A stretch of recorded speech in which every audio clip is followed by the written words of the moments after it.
बिस्मिल्लाहिर्रहमानिर्रहीम। D students, हम लोग ने से पहले सिलेबस अपना सारा मुकम्मल किया था। स्मार्ट सिलेबस मुकम्मल वीडियो बनी थी, आपने देखी है। लेकिन फिर बाद में मैंने उर्दू वालों के लिए अलग अलग चैप्टर्स के भी निशान लगाने शुरू किए थे। तो हम लोग चैप्टर नंबर 12 फिज़िक्स पे पहुंच चुके हैं, जिसका नाम है ज्योमेट्रिकल ऑप्टिक्स। तो देखते हैं इसका सिलेबस क्या है। आपको मैं सिलेबस सारा मार्क करवा देता हूँ। इसके अलावा फिर मैं MCQ एक्सरसाइज भी करा देता हूँ आपको। साथ ही मैं बताता रहूँगा कौन से शॉर्ट क्वेश्चन है और कौन से लॉन्ग क्वेश्चन है। सिलेबस जो बोर्ड ने भेजा था वो तो इंग्लिश मीडियम में था, और इंग्लिश की बुक के हिसाब से पेज नंबरिंग सारी लिखी हुई थी। इसमें एक्सटेंसिव क्वेश्चन शामिल नहीं थे, तो मैंने आपकी आसानी के लिए बुक ओपन करके वहाँ से निशान लगा दिए हैं। तो स्टार्ट करते हैं। पहले दोनों जो पेजेस हैं उनमें से कोई चीज़ नहीं करनी है आपने। आप लोग सबसे पहला टॉपिक जो है वो स्टार्ट करेंगे डेफिनेशन के। स्पेरिकल मिरर्स क्या होता है, आपके सामने ये 2 लाइनों में डेफिनेशन लिखी हुई है। अगर सवाल थोड़ा सा 4 नंबर का आ जाए तो फिर उसके बाद इसका अगला ये डायग्राम भी साथ बनाना होगा, और फिर इसकी दोनों टाइप्स भी बतानी होंगी। तो ये बड़ा सवाल भी लॉन्ग बन जाता है कि right note on spherical mirrors और उसकी टाइप्स। तो एक कनकेव मिरर होता है और दूसरा आपको मालूम है कन्वेक्स मिरर होता है। बड़ा आसानी से समझ आपको आ सकती है। चम्मच आप सब ने देखी कि यूज़ करते हैं। अगर आप चम्मच को सीधी तरफ से देखें तो वो आपका कनकेव मिरर होता है। अगर चम्मच को उल्टा करके देखें तो वो कन्वेक्स मिरर होता है, क्योंकि जो उभरी हुई चीज़ है वो बाहर हो जाती है। ये कन्वेक्स मिरर होता है। अगर जो सामने वाली साइड है वो अंदर हो जाए, दब जाए, तो वो कनकेव मिरर होता है। फिर इसी के अंदर छोटी छोटी डेफिनेशन आ गई। पोल क्या होता है, सेंटर ऑफ कर्वेचर क्या होता है, सारे करना है आपने। इसके अलावा रेडियस क्या होता है कर्वेचर का, और प्रिंसिपल एक्सिस क्या होता है, और प्रिंसिपल फोकस क्या होता है। ये नया टॉपिक शुरू हो गया, प्रिंसिपल फोकस और फोकल लेंथ क्या होती है। तो ये पहले डेफिनेशन आ जाए कि ये प्रिंसिपल फोकस क्या होता है। फिर उसके दोनों किस्में हैं, एक को डाइवर्जिंग कहते हैं, यानी कन्वेक्स मिरर को डाइवर्जिंग कहते हैं, और उसके अलावा फोकस जिसके जो है वो वर्चुअल फोकस कहलाता है। तो फिर साथ ही बताना है कि फोकल लेंथ क्या होती है बमा फार्मूले के साथ, यहाँ तक। और अगर और ज़्यादा डिटेल पूछे तो फिर डायग्राम भी आपने ये दोनों बनाने होंगे फोकल लेंथ के। उसके बाद बड़े ही मशहूर शॉर्ट क्वेश्चन है, बड़ी दफ़ा बोर्ड में आया कि डिफरेंस बता दें दोनों का, कनकेव मिरर का और कन्वेक्स मिरर का। इसके ये 2 ही पॉइंट्स हैं, पहला दूसरा। ये दोनों पॉइंट्स आमने सामने करें। बिल्कुल डब्बा बनाने की ज़रूरत नहीं है, बस लाइन लगा के दोनों तरफ पॉइंट्स देखने शुरू कर दें। उसके बाद अगला टॉपिक भी करना है, सफेरिकल मिरर से रोशनी की रिफ्लेक्शन होगी जी।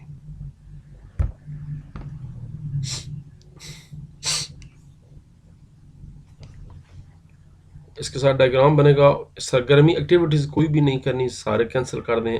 12.2 सरगर्मी भी नहीं करनी, 1 भी नहीं करनी थी। और उसके बाद अगला टॉपिक शुरू हो रहा है, सफेरिकल मिरर के फार्मूला से इमेज का मकाम मालूम करना। इसमें सबसे पहले आपने बताना है कि मिरर फार्मूला क्या होता है। यहाँ से स्टार्ट करेंगे। ये डेफिनेशन आ गई, व्हाट इज़ मिरर फार्मूला बमा इक्वेशन के। और उसके बाद कनकेव और कन्वेक्स मिरर दोनों के लिए दुरुस्त है। ये आपके मुरवजा अलामात आ गई दोनों की। सरगर्मी 12.3 नहीं करनी, मैं पहले बता चुका हूँ। सरगर्मियाँ सारी कैंसिल हैं।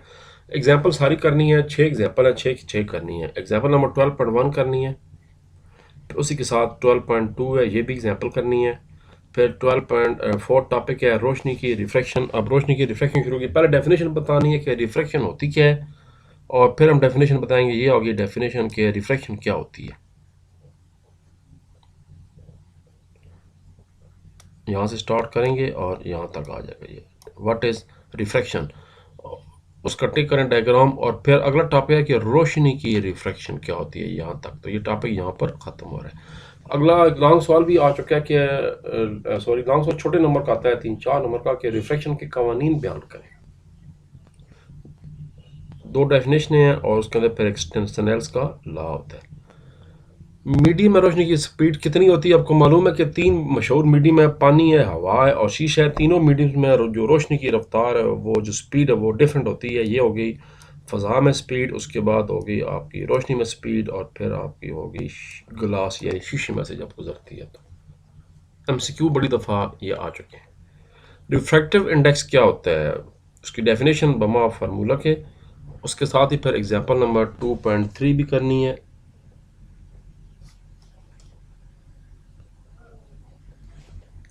फिर आप जनाब नीचे आ जाएंगे 12.5 पे कि टोटल इंटरनल रिफ्लेक्शन क्या होती है। इसमें डेफिनेशन आती है कि क्रिटिकल एंगल क्या होता है, ये डेफिनेशन लिखी हुई है। यहाँ से स्टार्ट करेंगे आप क्रिटिकल एंगल, यहाँ से लेकर कहलाता है तक। What is critical angle. फिर इसके साथ एग्जांपल नंबर 12.4 करनी है। अगला टॉपिक कैंसिल हो गया। 12.6 जो है सारा, ये सारा चलते जाए, अच्छा खासा कैंसिल है। ऑप्टिकल फाइबर का एप्लीकेशन सारी कैंसिल है। ऑप्टिकल फाइबर कैंसिल है, और इसी के साथ नीचे फिर आपका लाइट पाइप होता है, ये भी कैंसिल है, सारा क्रॉस हो गया। एंडोस्कोप कैंसिल है, मेडिकल में आपको मालूम इस्तेमाल होती है, छोटा सा जिसमें सुराख करते हैं या अमूमन मुंह के ज़रिए जो है अंदर नाली डाली जाती है, साथ छोटा सा कैमरा लगा होता है। एंडोस्कोप हो गया, एंडोस्कोपिक सर्जरी भी कहलाती है इसके इस्तेमाल करके। और ये डेफिनेशन आ गई कि एंडोस्कोपी क्या है, लेकिन ये चूँकि हमारे कोर्स में शामिल नहीं है, इसको याद करने की भी ज़रूरत नहीं है। डायरेक्ट उसके बाद अगला काम जो हमने करना है वो 12.7 टॉपिक है प्रिज्म के ज़रिए। ये प्रैक्टिकल भी है हमारे सिलेबस में। डेफिनेशन आ गई कि व्हाट इज़ प्रिज्म, ये डेफिनेशन होगी यहाँ तक। प्रिज्म क्या होता है, ट्रायंगुलर प्रिज्म क्या होता है, रेक्टेंगुलर क्या होता है। उसके बाद लेंसेज क्या होते हैं जी, अब शीशे शुरू हो गए हैं। वो ऐसा शीशा जिसके दोनों तरफ से जो है वो रिफ्लेक्टिव ना हो, बल्कि आपस में रोशनी पार हो जाए। आप जैसा ऐनक होती है आप उसको देख सकते हैं, दूसरी तरफ तो ये लेंस होते हैं। लेकिन जिस शीशे पे आप अपना मुंह देखते हैं वो मिरर कहलाता है, वो आईना होता है। उसकी एक साइड हमेशा रोशन होती है और उसकी जो दूसरी साइड उसके पीछे ख़ास मटेरियल लगा होता है। अमूमन वो चांदी भी और इस तरह की और चीज़ों को 2-3 लेड लगाया जाता है। लॉन्ग्स वाला अगर आ जाए कि right note on lens and its types, तो यहाँ से स्टार्ट होगा, डेफिनेशन होगी, उसके बाद उसकी दोनों एग्जाम होगी। एक कन्वर्जिंग लेंस होता है और दूसरा डाइवर्जिंग यानी कनकेव लेंस होता है। फिर लेंस की लार्ज डेफिनेशन आ गई। शॉर्ट क्वेश्चन के प्रिंसिपल एक्सिस क्या होता है, ऑप्टिकल सेंटर क्या होता है, वही जिस तरह का हमने पहले पढ़ा। प्रिंसिपल फोकस क्या होता है, सरगर्मी 12.4 नहीं करनी, पावर ऑफ लेंसेज भी नहीं करने। लेंस वाला टॉपिक आपने सिर्फ करना था प्रिंसिपल फोकस तक करना था यहाँ तक।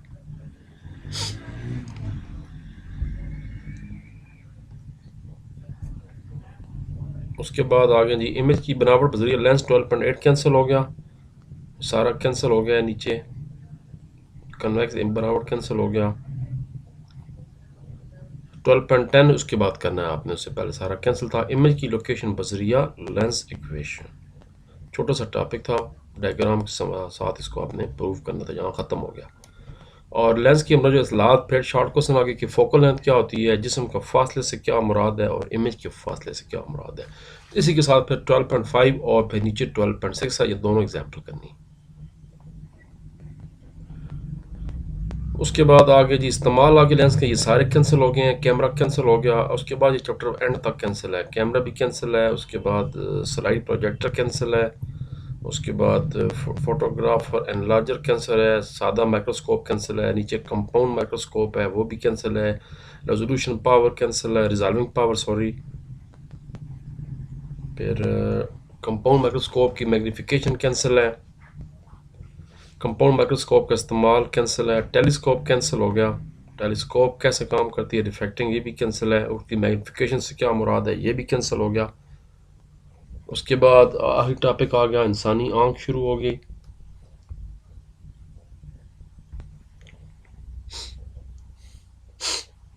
इंसानी आंख भी कैंसिल है सारी। हम आंख की अकोमोडेशन से क्या मुराद है, कैंसिल हो गया। डायग्राम सारे कैंसिल।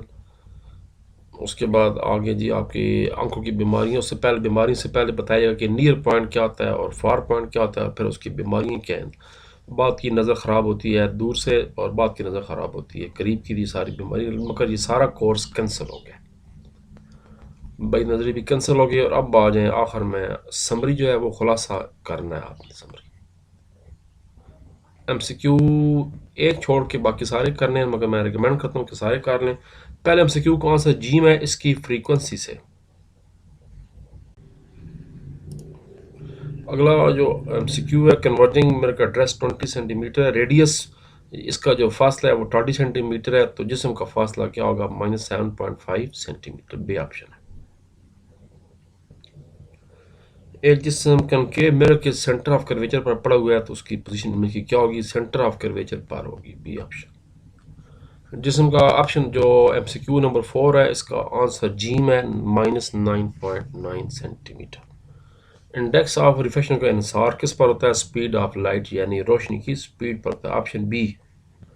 कन्वेक्स लेंस स्क्रीन पर किस किस्म का इमेज बनाता है? सीधी और वर्चुअल होती है, हकीकी नहीं होती, गैर हकीकी होती है, मगर सीधी होती है। इंसानी आंख का कन्वर्जिंग, ये दोनों टॉपिक टेक्निकली सिलेबस में शामिल नहीं है, मगर बोर्ड ने ये हमसे क्यों कहा था करना, ये कहा था नहीं करना। बहरहाल बेहतर आप सारे करें। इसका आंसर है रियल उल्टी बहुत छोटी। इसका आंसर भी है रियल उल्टी और बहुत छोटी। आपको मालूम है कि कैमरा और इंसानी आंख तकरीबन एक जैसा काम करते हैं। गिलास से रोशनी की रे अगर टकराया तो उसका क्या होगा? सिर्फ रिफ्लेक्ट होगी। बी ऑप्शन है। और लास्ट है, रोशनी की रे जब पानी में दाखिल होती है पानी से हवा में, तो इसका क्रिटिकल एंगल 48.8 है। इसका मतलब है कि इसका ऑप्शन होगा मुकम्मल तौर पर रिफ्लेक्ट होंगी। बी ऑप्शन है। सवालात जो हैं वो 12.1, 2 और 3 नहीं करने, 12.4 करना है आपने। डिफ्रेक्शन वाला पहले ऊपर मैं निशान लगवा चुका हूँ। 12.5 नहीं करना। छठा, सातवां, आठवां, नौवां, 10वां, ये पांचों करने। उसके बाद 12.11 भी नहीं करना और 12.12 करना है आपने।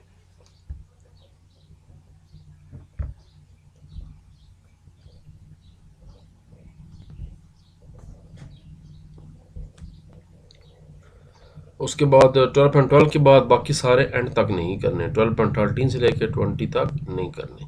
21 से लेकर भी 25 तक नहीं करने, सारे कैंसिल हो गए। कंसेप्चुअल क्वेश्चन सारे कैंसिल हो गए, ये नहीं करने। न्यूमेरिकल सवाल पे आ जाएं। 12.1 करना है, 2 करना है, 3 करना है, 4 करना है और 5 करना है। छठा और सातवां नहीं करना, कैंसिल हो गए हैं। ये पहले पांचों करने हैं न्यूमेरिकल्स। और उसके बाद 8वां, 9वां, 10वां न्यूमेरिकल करना है, जबकि 11वां और 12वां कैंसिल हो गया। इंशाल्लाह ये अगली वीडियो में यूनिट नंबर 13 इलेक्ट्रॉनिक इलेक्ट्रोस्टैटिक्स से मुलाकात होगी। आपकी अपना ख्याल रखिए। सी यू, अल्लाह हाफिज़, take care and good bye.